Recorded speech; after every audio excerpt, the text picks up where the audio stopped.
Good morning everyone.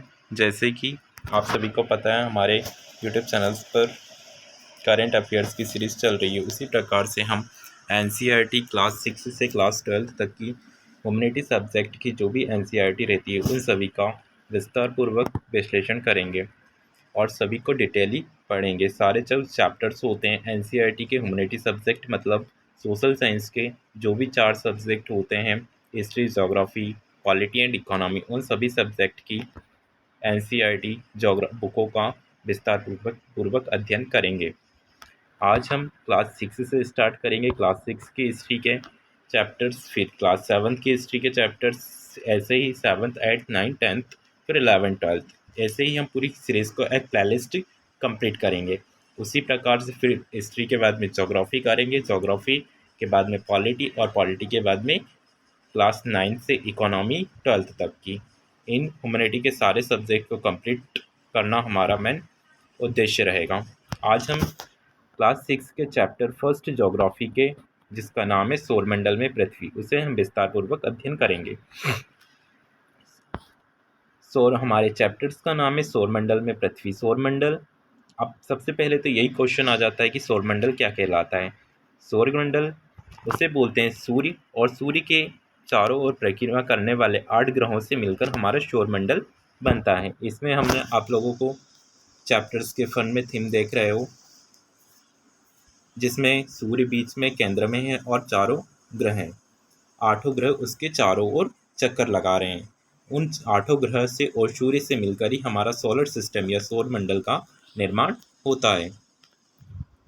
इसके बाद में हम आगे इसी चैप्टर्स के कुछ जो भी महत्वपूर्ण बिंदु होंगे उन सभी के चर्चा करेंगे। फर्स्ट में सूर्यास्त के बाद आकाश को देखना कितना अच्छा लगता है। आसमान में पहले ये चमकते हुए बिंदु ही दिखते हैं, लेकिन बाद में इनकी संख्या बढ़ जाती है। इनकी गणना नहीं कर सकते। संपूर्ण छोटी छोटी चमकदार वस्तुओं के प्रति मानो आकाश में ही हीरे चढ़े हों। आपने देखा होगा कि चंद्र मतलब आपको आकाश में रात के समय प्रतीत होते हैं छोटे छोटे टिमटिमाते हुए तारे दिखाई देते हैं। इन तारों के बारे में पहले लिखा हुआ है कि आप लोग इन टिमटिमाते हुए तारों और चंद्रमा के समान दिखते हैं। ये चमकीली वस्तुओं के साथ दिन प्रतिदिन प्रतीत होते हैं। इन सभी के बारे में ये क्यों होता है, चंद्रमा हमें क्यों आदत, आप लोगों ने देखा होगा कि अमावस्या और वो पूर्णिमा आती है तो उन पर भी आपको चंद्रमा पूर्णिमा के दिन पूरा दिखाई देता है और अमावस्या के दिन आपको चंद्रमा क्यों नहीं दिखाई देता है। इन सब के बारे में यहाँ पर बताया गया है। उसी को हम आगे देखते हुए बताया गया है कि हम आप लोगों ने देखा होगा आपके नियमित समय में 15 दिन तक हमें थोड़ा थोड़ा चांद दिखाई देता है और पूर्णिमा के दिन एकदम बहुत बड़ा चांद दिखाई देता है। उसी को चंद्रमा पूर्णिमा के कहा जाता है। आगे इसी बात में सूर्य चंद्र खगोलीय पिंड क्या कहलाते हैं, जो भी हम चैप्टर्स के महत्वपूर्ण बिंदु रहेंगे ना उन्हीं पर चर्चा करेंगे। सूर्य, चंद्रमा तथा वे सभी वस्तुएं जो रात के समय आसमान में चमकती हैं उन्हें खगोलीय पिंड कहते हैं। आपकी जो ये मैन डेफिनेशन बहुत इंपॉर्टेंट होती है कि आप किसको क्या बोलते हैं। जैसे कि ये आपको खगोलीय पिंड क्या कहलाते हैं आपको आना चाहिए। वे सूर्य, चंद्रमा और वे सभी वस्तुएं जो रात के समय आसमान में चमकती हैं उन्हें खगोलीय पिंड कहते हैं। आगे चैप्टर्स में इन कुछ खगोलीय पिंड आकार में बड़े होते हैं, कुछ छोटे होते हैं, कुछ गर्म होते हैं, कुछ गैसों से मिलकर बने होते हैं, कुछ इन और इनके पास अपनी ऊष्मा और प्रकाश होता है ना। जो खगोलीय पिंड होते हैं उनके पास ऊष्मा मतलब सुप्रकाश होता है ना, जैसे कि वे बहुत बड़ी मात्रा में उत्सर्जित करते हैं। इन खगोलीय पिंडों को तारा कहते हैं, है ना। अब सूर्य क्या है, सूर्य आपको पता है, आप लोगों ने भी पहले पढ़ा होगा, सूर्य क्या एक तारा है। तो उसी प्रकार से और भी अन्य तारे होते हैं, जैसे सूर्य है वैसे ही और भी कई तारे होते हैं, बट सूर्य हमारा सौरमंडल का सबसे बड़ा तारा और सबसे निकटतम है, इसलिए वो हमें बड़ा दिखाई देता है। अन्यथा तारे तो और भी हम रात के समय देखते हैं, वह तारे बहुत हमसे दूरी पर होने के कारण ही हमें छोटे दिखाई पड़ते हैं। आगे चैप्टर्स में रात के समय चमकते हुए अनगिनत तारे सूर्य के समान लेकिन हमसे बहुत अधिक दूर होने के कारण हम लोग उनकी ऊष्मा या प्रकाश को महसूस नहीं कर सकते, अत्यंत छोटे होते हैं। वही बात लिखी है कि तारे अत्यंत छोटे दिखाई देते हैं। यहाँ पे आपको पिक्चर्स में ध्रुव तारा दिखाया गया है कि ध्रुव तारा अपनी आंखों से उत्तर दिशाई में दिखाई देता है, जो कि आप अपने आँख मतलब बाकी तारों से बड़ा होता है। आर्सो मेजर क्या कहलाता है? नेक्स्ट डेफिनेशन आर्सो मेजर की है। आर्सो मेजर क्या कहलाता है? Big bear. इस नक्षत्र मंडल क्या कहलाता है? इन सभी को आपको डेफिनेशन के छोटे छोटे वर्ड्स याद होने चाहिए। रात्रि के आसमान की ओर देखते समय आप तारों के विभिन्न समूहों के बारे में बनाई गई विविध आकृतियों को देख सकते हैं। ये नक्षत्र मंडल कहलाते हैं और आर्सो मेजर या बिग वेयर इसी प्रकार के जनक नक्षत्र मंडल हैं। अब पहले नक्षत्र मंडल बताया गया है कि क्या कहलाता है। मतलब तारों के कुछ ऐसी समूह या आकृति होती हैं जो कि एक स्पेशल होता है, उससे ही नक्षत्र मंडल कहा गया है। जैसे कि आपने सप्तऋषि का नाम सुना होगा। 7 तारों का एक ऐसा ग्रुप होता है, समूह होता है, जिसे सप्तऋषि कहलाते हैं। सप्तऋषि भी क्या है? एक और नक्षत्र मंडल ही है। आगे बहुत आसानी से पहचान में आने वाला नक्षत्र मंडल सप्तऋषि यानी 7 तारों का समय, वही बताया गया है चैप्टर्स में आगे। फिर आगे कुछ इंपॉर्टेंट से ध्रुव तारा। हाँ, ध्रुव तारा क्या कहलाता है? आपको ये पता होना चाहिए, ये जो पिक में बताया इसे ही ध्रुव तारा, जो कि बड़ा होता है। इसका यूज़ पुराने ज़माने में, क्योंकि ये उत्तर दिशा की ओर दिखाई देता है, तो जो समुद्र के द्वारा यात्रा करते थे उनके लिए बहुत ही हेल्पफुल होता था। वो अपनी यात्रा को ध्रुव तारे के अनुसार मतलब मदद लेकर उसे पूरी कर सकते थे। कुछ रोचक तथ्य मतलब जो इम्पोर्टेंट पॉइंट्स होते हैं एग्जाम पॉइंट ऑफ व्यू के, जहाँ से टिक द करेक्ट ऑप्शंस या कुछ मल्टीपल चॉइस क्वेश्चन बन सकते हैं, उन रोचक तथ्य में हम यहाँ पे लिखा हुआ है, इसे पढ़ते हैं। बृहस्पति, शनि तथा यूरेनस के चारों ओर छल्ले, ये छल्ले विभिन्न पदार्थों की पट्टियों के असंख्य छोटे छोटे पिंडों से बनी होती हैं। ये पृथ्वी से इन छल्लों के शक्तिशाली दूरबीन की सहायता से देखा जा सकता है। अब क्या बताया गया है कि आपने सर्टन देखा होगा, सर्टन यानी होता है शनि ग्रह। तो शनि ग्रह पर आपने देखा होगा कि उसके चारों ओर कुछ रिंग बने हुए हैं। उन रिंग को मतलब क्यों होती हैं, क्या होती हैं, आपने कभी सोचा है? वो रिंग छोटे छोटे कण होते हैं मिट्टी के, मतलब जो पिंडों से टूटकर उसके चारों ओर सर्कुलेट करने लगे हैं। तो वो इतने ज़्यादा होते हैं और इतनी स्पीड से गति करते हैं कि वो हमें एक रिंग के आकार के दिखाई देते हैं, बट वो छोटे छोटे पिंडों या मतलब कणों से बना होते हैं। अब आगे ग्रह किसे कहते हैं बताया गया है। ग्रह किसे कहते हैं? कुछ खगोलीय पिंड अपना प्रकाश और ऊष्मा नहीं होती हैं, वे तारों के प्रकाश से प्रकाशित होते हैं। इन ऐसे पिंड को ग्रह कहलाते हैं। ग्रह अंग्रेजी प्लैनेट से लिया गया है ना, अंग्रेजी शब्द प्लैनेट है, प्लैनेट से लिया गया है। अब हमने तारे में क्या याद रखा कि मतलब स्टार्स क्या होते हैं? जिनकी अपनी एक ऊष्मा होती है ना, अपना एक प्रकाश होता है, लाइट होती है। उसी प्रकार से बट आपको बताया जाए कि प्लैनेट और ग्रह क्या होते हैं। ग्रहों का अपना कोई प्रकाश नहीं होता है। जैसे कि हमारी पृथ्वी क्या है? एक प्लैनेट है, तो पृथ्वी का अपना कोई प्रकाश नहीं है, जो कि दूसरों के जो तारों के प्रकाश से चमकते हैं, उन्हें प्लैनेट बोला गया है। यहाँ पे वही दिखाया गया है कि जिनकी अपना कोई प्रकाश या ऊष्मा नहीं होती है, वे तारों के प्रकाश से ही प्रकाशित होते हैं। ऐसे को क्या कहते हैं? इस ऐसे पिंड को ग्रह कहते हैं ना, ऐसे पिंड को ग्रह कहते हैं।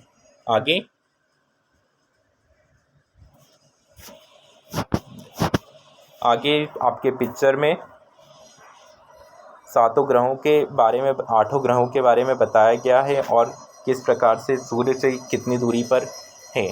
आप लोग देख सकते हो, सूर्य से सबसे दूरी पर बुध मरकरी है, मरकरी के बाद शुक्र ग्रह, फिर पृथ्वी अर्थ आ जाता है, मंगल आ जाता है, मार्स, फिर बृहस्पति जो कि सबसे बड़ा ग्रह है, फिर शनि, सैटर्न, बृहस्पति को जुपिटर्स बोलते हैं, शनि को सैटर्न बोलते हैं, शनि के बाद में यूरेनस और यूरेनस के बाद में नेपच्यून।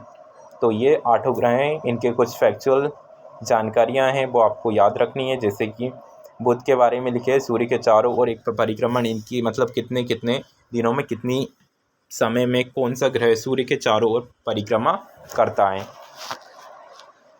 आप लोगों को ये भी याद रखना है कि सूर्य के सबसे निकटतम ग्रह कौन सा है, सूर्य से पृथ्वी का सबसे निकटतम ग्रह कौन सा है, और एकमात्र ऐसा ग्रह पृथ्वी ही है, अर्थ है, जिस पर कि लाइफ या जीवन संभव है। उसके बाद में मार्स को रेड ग्रह कहा जाता है, बुध को मरकरी कहा जाता है, वीनस सूर्य के सबसे करीब ग्रह हैं। फिर मंगल ग्रह के बाद कुछ क्षुद्र ग्रह की पट्टी आती है, उन पट्टियों के बाद में कुछ ठंडे ग्रह हैं जैसे जुपिटर्स को बृहस्पति बोलते हैं जो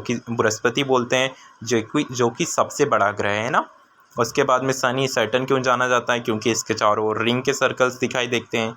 फिर यूरेनस जो कि सूर्य से सबसे ज़्यादा दूरी पर होने के कारण यहाँ पे बहुत कम टेम्परेचर्स होता है ना, ठंडा। आगे हम सौरमंडल के बारे में देखते हैं। सोलर सिस्टम की डेफिनेशन आपको अच्छे से आनी चाहिए, क्या कहलाता है सोलर सिस्टम, है ना। सोलर सिस्टम सूर्य, 8 ग्रह, उपग्रह एवं अन्य खगोलीय पिंड जैसे क्षुद्र ग्रह एवं उल्का पिंड मिलकर सौरमंडल का निर्माण करते हैं और हम सौर परिवार का नाम देते हैं, जैसे मुखिया सूर्य है।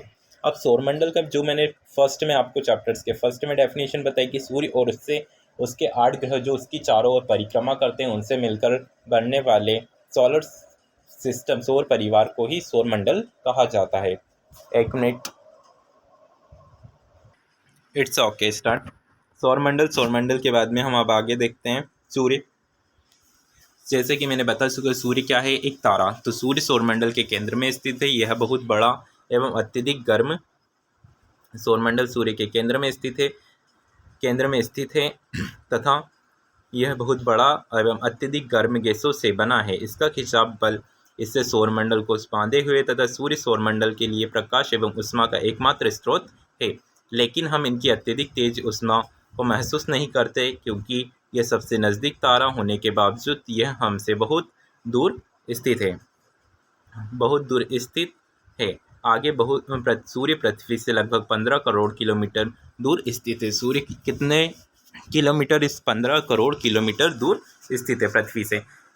पता है, सूर्य आपसे मतलब हमसे काफ़ी करीब होने के बाद भी बहुत दूर है। इसी कारण से हमें उसकी कुछ मतलब अधिक ऊष्मा नहीं, हमारे तक अधिक प्रकाश नहीं पहुंचता, बस कुछ मात्रा में हमारे ग्रहों पर उसका प्रकाश पहुंचता है, जिसके के कारण हमें उसकी ऊष्मा और ऊर्जा की प्राप्ति होती है। आगे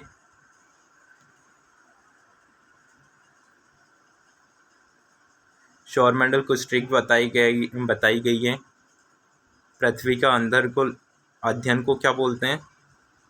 पृथ्वी के मतलब जियो का मतलब क्या होता है? जियोलॉजी, फिर जियोमेट्रियो और जियोऑड्रियस की मतलब लॉजी का मतलब पृथ्वी का अध्ययन है, जियोलॉजी का मतलब फिर जियोमेट्री का मतलब पृथ्वी का मापन है, जियोमेट्री, है ना।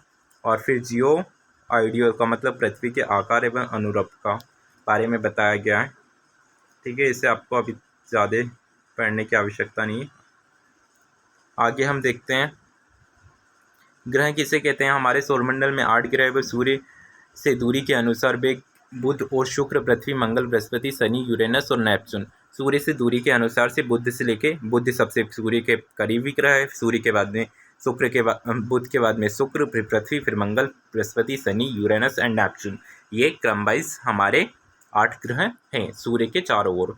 आगे सूर्य से उनकी दूरी के अनुसार अंग्रेजी में ग्रहों के नाम याद रखने का कुछ आसान तरीका है, जैसे my very efficient mother just serve use nuts, है ना। एम से मरकरी, फिर वीनस, वी से ई से अर्थ हो जाएगा, एम से मार्स हो जाएगा, जे से जुपिटर्स, एस से सैटर्न हो जाएगा, यू से यूरेनस हो जाएगा एंड एन से नेपच्यून। अब हम आगे देखते हैं। क्या आप जानते हैं जो इम्पोर्टेंट पैराग्राफ हम पढ़ते हैं, क्या आप जानते हैं रात के समय आसमान में देखकर मनुष्य हमेशा मोहित हुआ है। खगोलीय पिंडों एवं उनकी गति के संबंध में अध्ययन करने वालों को खगोलशास्त्री कहते हैं। हाँ, मतलब जो पृथ्वी का जो खगोलीय पिंडों का अध्ययन करते हैं उन्हें क्या कहते हैं? खगोल विज्ञान में अध्ययन करते हैं। और जो अध्ययन करते हैं उन्हें क्या कहा जाता है? खगोलशास्त्री कहा जाता है। सिंपल, ज़्यादा कोई डिफिकल्ट नहीं है। आगे क्या है? खगोलीय शास्त्री कहते हैं। आर्यभट्ट प्राचीन भारत के प्रसिद्ध खगोल शास्त्री है। अब आर्यभट्ट ने क्या किया था? शून्य की खोज की थी। आप लोग क्यों याद रखते हो? क्योंकि शून्य की खोज किसने की थी? आर्यभट्ट ने। आप लोगों को पता होगा। आर्यभट्ट प्राचीन भारत के प्रसिद्ध खगोल शास्त्री थे। उन्होंने कहा कि वे सभी ग्रह जो तथा चंद्रमा को परावर्तित सूर्य प्रकाश के कारण चमकते हैं, आज विश्व के सभी भागों में खगोलविद ब्रह्मांड के रहस्यों को खोजने लगे हैं। आगे हम ग्रहों के बारे में पढ़ रहे थे, तो अब आप लोग कुछ पूछते हो कक्षा ऑर्बिट क्या कहलाता है ना। काफ़ी लोगों को 6 में मतलब स्टार्टिंग होती है तो बहुत कुछ पढ़ना होता है, काफ़ी कुछ समझना होता है, बट 6 से यदि आपका बेस मजबूत हो जाता है तो आपको आगे आगे तक आसानी होगी पढ़ने में। हम आगे पढ़ते हैं। सौरमंडल के सभी 8 ग्रह निश्चित पथ पर सूर्य के चक्कर लगाते हैं। ये रास्ते में अर्धदीर्घ वृत्ताकार में फैले हुए ये कक्षा कहलाते हैं। अब जो सूर्य के चारों ओर अपनी अपने एक लाइन में जो सर्कुलेट करते हैं और सूर्य की अपना एक ऑर्बिट होता है तो उसे कक्षा कहा जाता है, जिस कक्षा में वो सूर्य के चारों ओर चक्कर लगाता है। बुध सूर्य के सबसे नज़दीक ग्रह है। अपनी कक्षा के सूर्य के चारों ओर एक चक्कर लगाने में केवल 88 दिन लगाते हैं। सूर्य की परिक्रमा जुड़वा ग्रह माना जाता है क्योंकि इसका आकार एवं आकृति लगभग पृथ्वी के समान है। इसीलिए किसको पृथ्वी का जुड़वा ग्रह माना जाता है, याद रखना है इंपॉर्टेंट पॉइंट से। जुड़वा ग्रह माना जाता है शुक्र को पृथ्वी का, ठीक है। आगे इंपॉर्टेंट पॉइंट है इसलिए याद रखिए। क्योंकि इसके आकार एवं आकृति लगभग पृथ्वी के समान है ना। क्यों माना जाता है? क्योंकि इसके आकार एवं आकृति पृथ्वी के समान है। आगे हम अभी तक प्लूटो को एकमात्र ग्रह, आप लोगों ने हाँ प्लेटो के बारे में सुना होगा। प्लेटो नवा ग्रह था, ठीक है।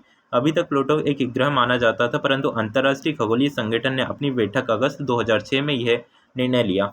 फिर अंतर्राष्ट्रीय संघ की एक खगोलीय संगठन है, उसकी बैठक हुई। उसमें जो प्लेटो ग्रह था ना, उसकी क्या कहानी थी कि वो अपनी कक्षा में मतलब अपनी कक्षा में ओनली 4 चक्कर नहीं लगाता था, वो दूसरे ग्रह की कक्षा में भी इंटरफेयर करने लगता था। इसलिए उसे सूर्य से जो सोलर सिस्टम के 8 ग्रह उनसे अलग कर दिया गया। आगे कुछ समय पहले खोजे गए खगोलीय पिंड 2003 UV 33313 सीरस तथा प्लूटो को बोने ग्रह कहा जाने लगा। इनको सोलर सिस्टम के जो मैन प्लैनेट्स होते हैं उनसे हटाकर बोने ग्रह कहा जाने लगा। आगे हम पृथ्वी के बारे में समझते हैं कुछ।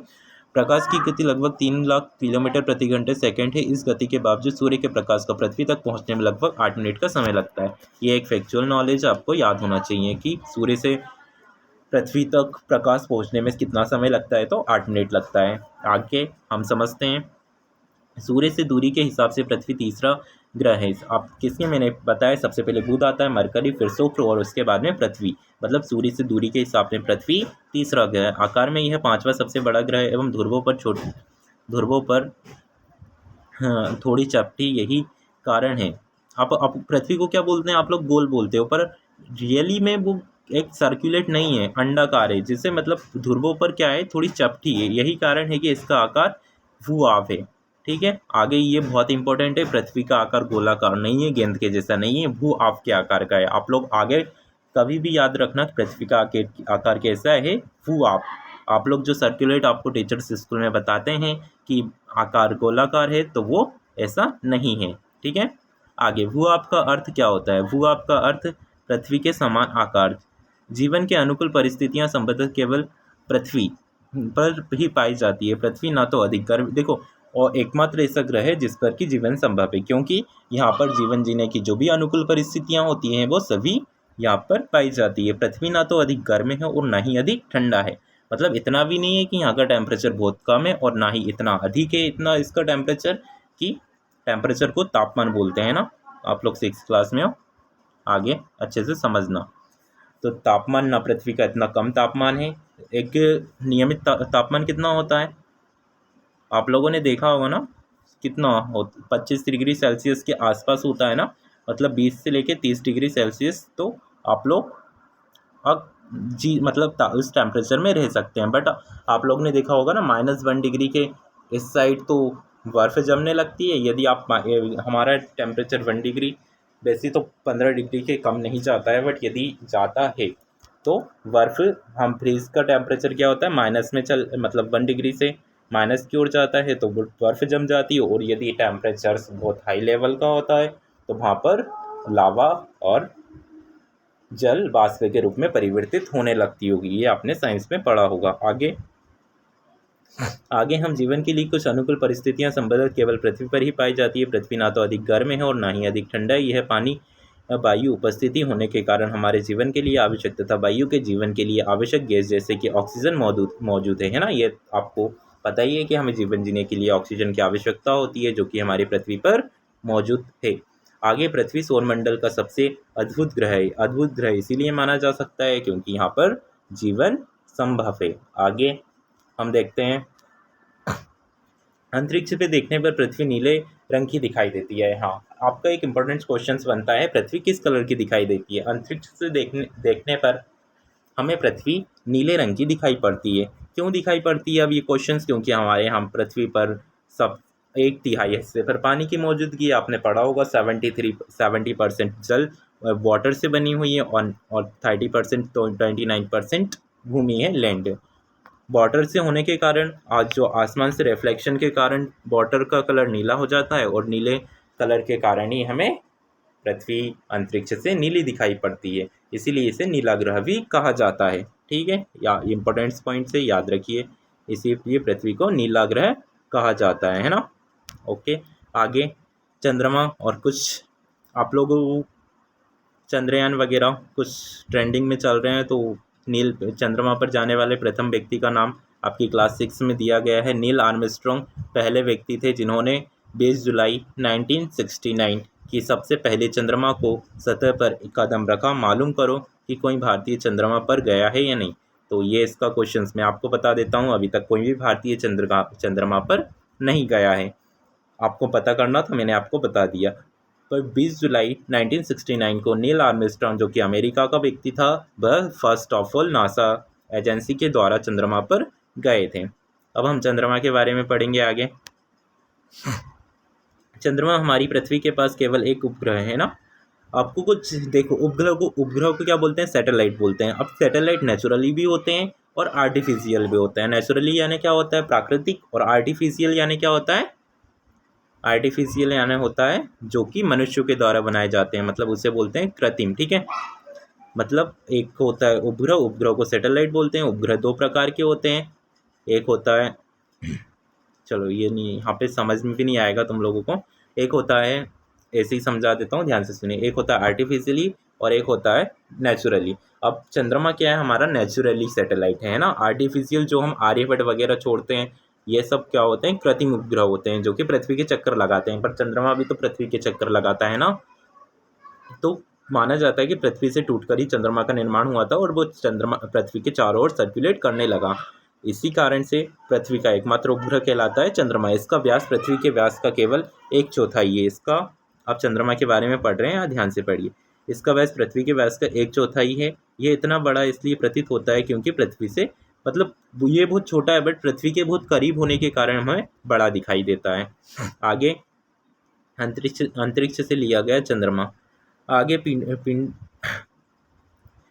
यह हमारे अन्य खगोलीय पिंडों की अपेक्षा नज़दीक है तथा इसमें लगभग 3,84,400 किलोमीटर दूर है। अब आपसे पूछा जाए चंद्रमा से पृथ्वी की दूरी कितनी है, तो 3,84,400 किलोमीटर दूर है। यह आप पृथ्वी, सूर्य के चंद्रमा से दूरियां की तुलना कर सकते हो। अब उपग्रह क्या कहलाते हैं? सैटेलाइट जो मैंने बताया। उपग्रह एक खगोलीय पिंड होते हैं जो ग्रहों के चारों ओर उसी प्रकार चक्कर लगाते हैं जिस प्रकार से सूर्य के चारों ओर ग्रह चक्कर लगाते हैं ना। उसी प्रकार से उपग्रह ग्रहों के चारों ओर चक्कर लगाते हैं। अब मानव निर्मित, हाँ जैसा मैंने कि आप बताया था आर्टिफिशियल, तो मानव निर्मित क्या कहलाते हैं? जो आर्टिफिशियल होते हैं ना। उपग्रह प्राकृतिक भी होते हैं। जो प्राकृतिक है वो क्या है? आप देखो 6th क्लास की बुक में बहुत अच्छा सैटेलाइट के एक आपको रॉकेट यहाँ से छोड़ा गया है पृथ्वी के अर्थ से, फिर वो स्पेस में जाता है, अंतरिक्ष में जाने के बाद में वो पृथ्वी के चारों ओर चक्कर लगाता रहता है, जिसे हम कहते हैं मानव निर्मित उपग्रह, है ना, जिसे आर्टिफिशियल सैटेलाइट कहा जाता है इंग्लिश में। यह कृत्रिम पिंड है। यह वैज्ञानिकों के द्वारा बनाया गया है जिसका उपयोग ब्रह्मांड के बारे में जानकारी प्राप्त करने एवं पृथ्वी पर संचार के माध्यम के लिए किया जाता है। इसे रॉकेट के द्वारा अंतरिक्ष में भेजा जाता है एवं पृथ्वी की कक्षा में स्थापित कर दिया जाता है। पृथ्वी का ऑर्बिट सिस्टम, कक्षा मैंने पढ़ा चुका क्या होता है ना, तो पृथ्वी के कक्षा में छोड़ दिया जाता है। अंतरिक्ष की उपस्थिति कुछ भारतीय उपग्रह इनसेट। अब आप लोगों को याद रखना है ना, आर्यभट्ट भी इसमें आता था, पर आर्यभट्ट ने अब काम करना बंद कर दिया, काफ़ी पहले छोड़ा गया था। अब इनसेट, IRS और एडुसेट इत्यादि है। ये क्या है? हमारे मानव निर्मित उपग्रह है ना, सेट जो हमने रॉकेट के द्वारा छोड़े थे। कहाँ छोड़े थे? पृथ्वी की ऑर्बिट में, कक्षा में भारत से छोड़े थे, है ना। भारत का यहाँ डायग्राम दिया है, श्रीहरिकोटा यहाँ पे। 1 मिनट आप लोग देख सकते हो।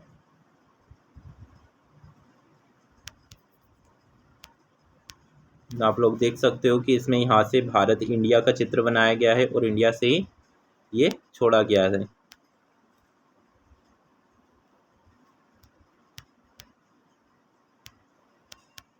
आगे हम देखते हैं, है ना।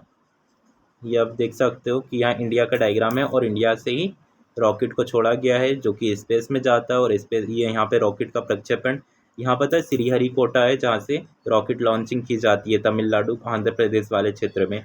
और उसके बाद में ये अंतरिक्ष में जाता है और अंतरिक्ष में जाने के बाद में आपको पता ही है सैटेलाइट जो रॉकेट्स होता है, रॉकेट से फ्यूल ख़त्म होने के बाद में वो उसे छोड़ दिया जाता है और फिर सैटेलाइट पृथ्वी के ऑर्बिट में पहुंच जाता है और वो ऑर्बिट में पहुंचने के बाद सर्कुलेट करता है। आगे हम लोग देखते हैं क्षुद्र ग्रह क्या कहलाते हैं। चंद्रमा पृथ्वी के और हाँ ये भी याद रखना कि जिस प्रकार से पृथ्वी कितने 365 दिन में, है ना, 365 दिन में पृथ्वी क्या लगाती है, 365 1/6 इतने दिनों में पृथ्वी सूर्य के चारों ओर चक्कर लगाती है। उसी प्रकार से चंद्रमा पृथ्वी का एक चक्कर 27 दिन में पूरा करता है। अब ये आपको इम्पोर्टेंट पॉइंट से 1 महीने लगभग, है ना, बट 27 दिन ही याद रखना आप लोग कि चंद्रमा पृथ्वी के चारों ओर कितने दिन में, 27 दिन में एक चक्कर सर्कुलेट पूरा करता है।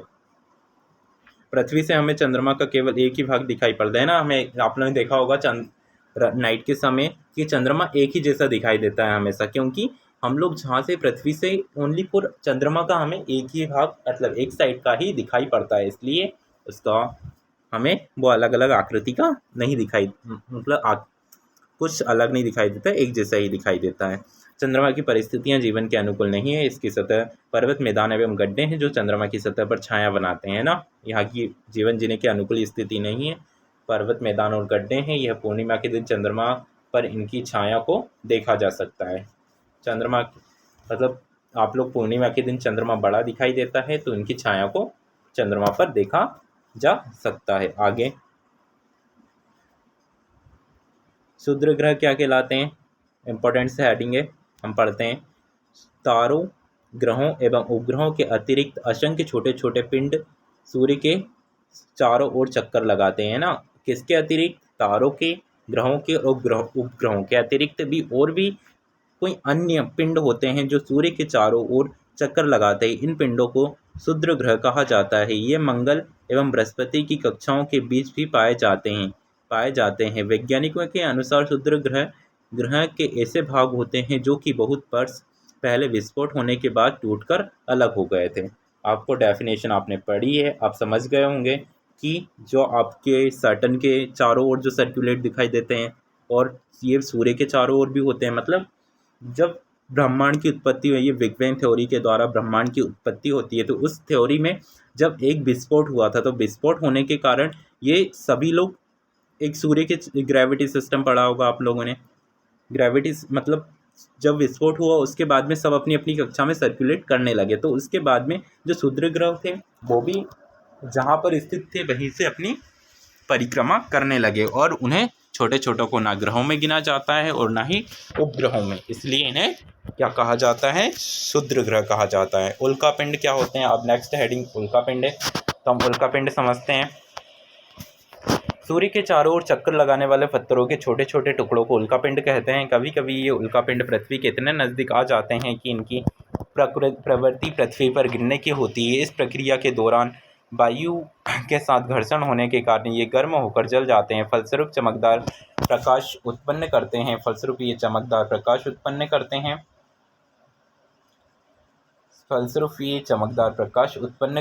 उत्पन्न करते हैं। कभी कभी कोई अन्य उल्कापिंड पूरी तरह जले बिना पृथ्वी पर गिरती है, जिससे धरातल पर गड्ढे बन जाते हैं।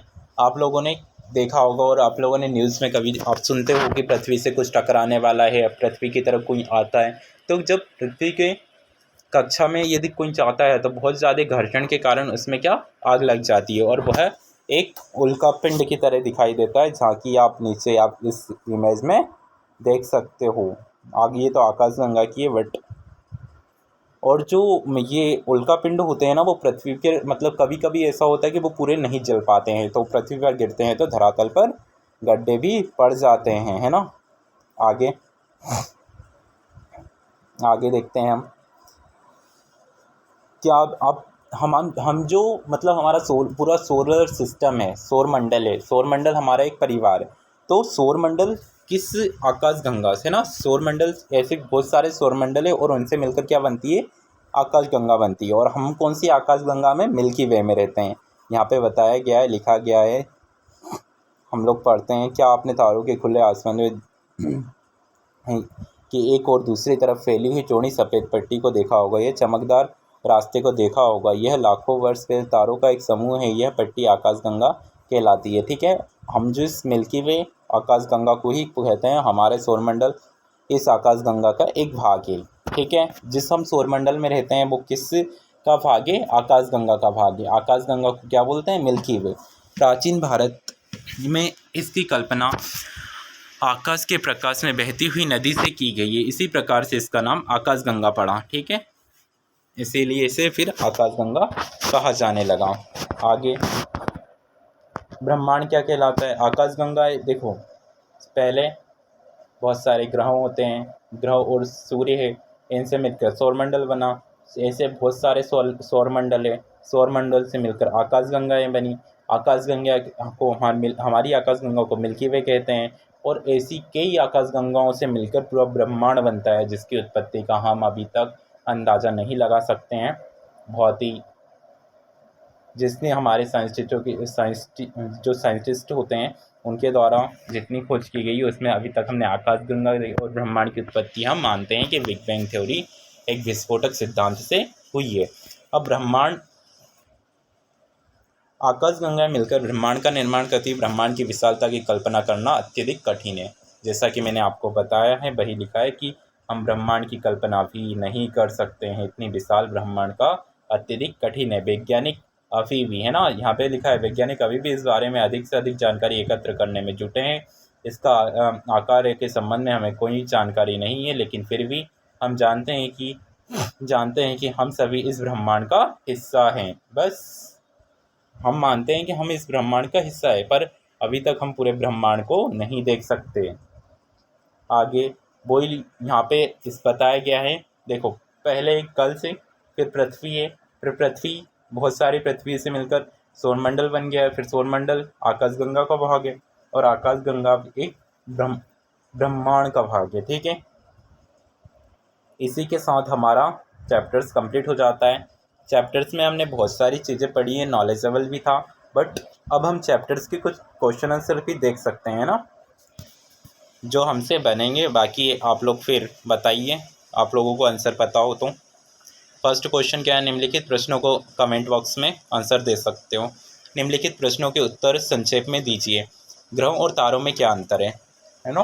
फर्स्ट क्वेश्चन क्या है, प्लैनेट और स्टार, है ना। तारे को क्या बोलेंगे, स्टार बोलेंगे, और ग्रह को क्या बोलते हैं, प्लैनेट बोलते हैं। इनमें डिफरेंस बताना है।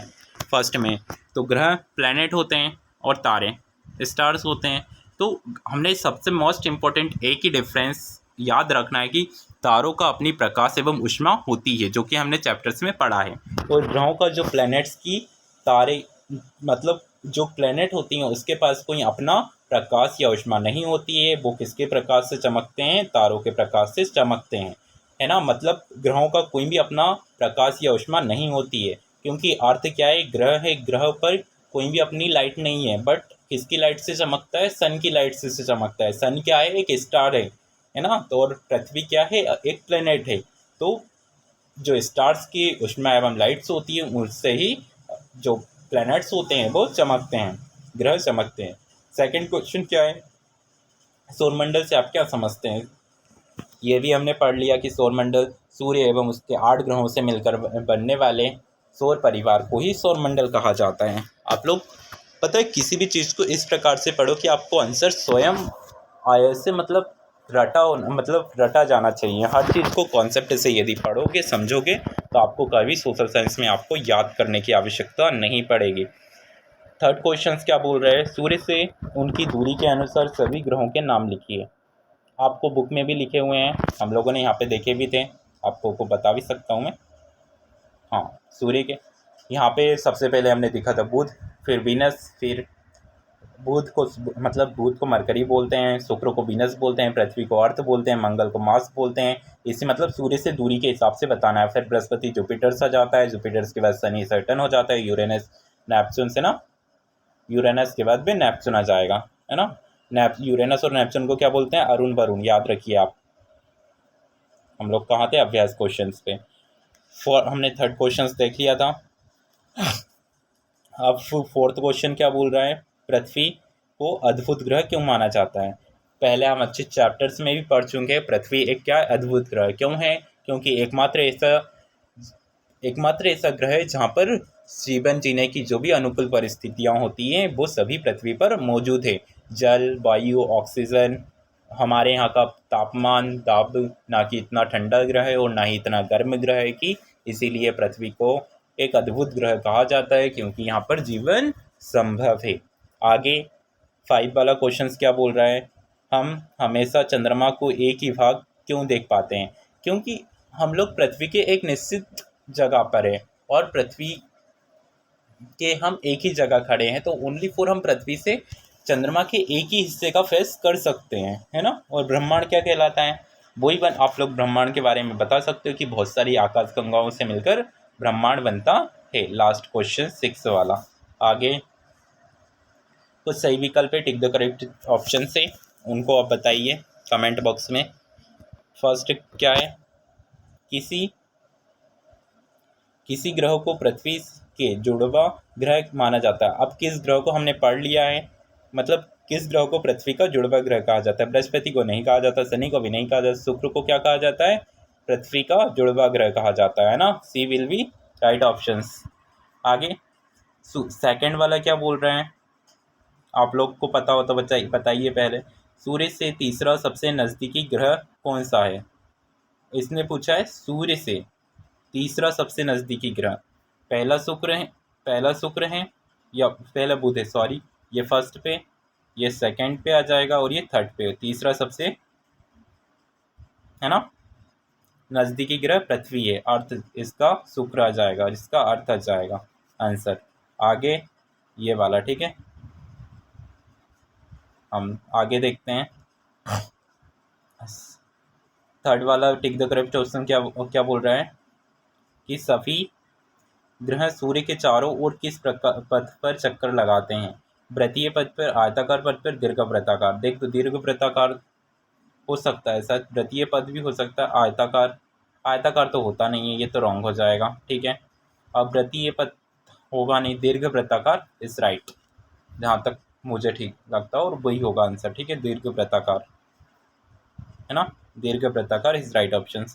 फिर क्या है, ध्रुव तारे से किस दिशा का ज्ञान होता है। उत्तर दिशा का ज्ञान होता है, ठीक है, आप लोगों ने चैप्टर्स में भी मैंने बता चुका हूँ, उत्तर दिशा का ज्ञान होता है ध्रुव तारे को देखने पर। क्षुद्र ग्रह किन कक्षाओं के बीच पाए जाते हैं, जो किसी शनि और बृहस्पति के ना, किन कक्षाओं के बीच पाए जाते हैं, मंगल और नहीं सन, रुको एक मिनट, इसका कंफर्मेशन करते हैं। जो हमने देखे थे क्षुद्र ग्रह की कुछ एक सर्किल प्लेट देखी थी, वो किसके किसके बीच पाई जाती है, एक बार हम कंफर्म कर लेते हैं, मुझे भी।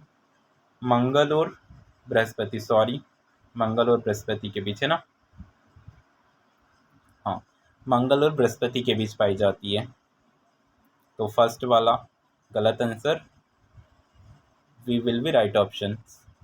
ख वाला मंगल एवं बृहस्पति के बीच में, इसकी उत्तर दिशा और इसका दीर्घ वृत्ताकार, बाकी सब सही है। आगे अब हमारी फिल इन द ब्लैंक्स आ जाते हैं। खालिस्तान का एक, देखो आप लोग बुक में, आप लोग टीचर्स द्वारा भी देख सकते हो क्लास में, बट यहाँ पे हम लोग चैप्टर्स को रीडिंग कर रहे हैं, उसके चैप्टर्स के वाइज से जो क्वेश्चंस हमसे हल हो जाएंगे वो हम सारे करेंगे। अब इसका फर्स्ट क्या है, खालिस्तान का एक समूह जो विभिन्न प्रतिरूपों का निर्माण करता है उसे सौरमंडल कहते हैं। सूर्य का सौरमंडल का एक समूह है, क्या आएगा यहाँ पर, सौर, उसे सौरमंडल कहते हैं। सूर्य का एक समूह है, विभिन्न प्रतिरूपों का निर्माण करता है। ब्रह्मांड का एक समूह है जो विभिन्न प्रतिरूपों का निर्माण करता है, उसे सौरमंडल। तारों की एक बहुत बड़ी प्रणाली को खालिस्तान कहा जाता है। तारों की एक बहुत बड़ी प्रणाली को आकाशगंगा, शायद सेकंड में आकाशगंगा आ सकता है। ठीक है, आकाशगंगा, आकाशगंगा है ना, आकाशगंगा हो सकता है सेकंड में। बाकी आप लोग और क्लास में देख लीजिए। पृथ्वी के सबसे करीबी ग्रह कौन सा है? पृथ्वी के सबसे करीब कौन सा आएगा? पहले बुध आता है, तो शुक्र पृथ्वी के सबसे करीब है, इसीलिए शुक्र को क्या पृथ्वी की बहन भी कहा जाता है ना, शुक्र। ठीक है, यहाँ पे राइटिंग थोड़ी ऐसी ही आएगी, आप लोग देख सकते हो अपने हिसाब से, है ना। शुक्र के बाद में और क्या थर्ड नेक्स्ट क्या बोल रहा है? पांचवा वाला, खालिस्तान सूर्य का तीसरा सबसे नज़दीकी ग्रह है। पृथ्वी आएगा ना, सूर्य से तीसरा सबसे नज़दीकी ग्रह कौन सा है? पृथ्वी, अर्थ है ना, पृथ्वी। ठीक है, पृथ्वी सूर्य से, ये इस वाले का आंसर है ना, पांचवे का। खालिस्तान सूर्य से पृथ्वी के सबसे नज़दीकी ग्रह हैं। फिर आगे नेक्स्ट छठा क्या है? ग्रहों से आपके पास अपनी खालिस्तान तथा खालिस्तान नहीं होती। ग्रहों के पास अपना प्रकाश एवं ऊष्मा नहीं होता है ना। फर्स्ट में क्या आ जाएगा?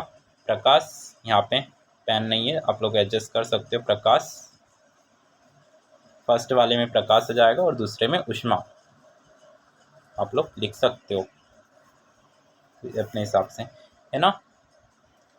इसी के साथ में हमारी वीडियो काफ़ी लंबी तो हो चुकी है, बट आगे हम चैप्टर्स भी हमारा कंप्लीट हो जाता है। आपको कोई कन्फ्यूज़न हो तो कमेंट बॉक्स में लिख सकते हो, बता सकते हो, और आपको किस प्रकार कैसे लगी वीडियो, इस भी कमेंट बॉक्स में जवाब दीजिए। Thank you so much.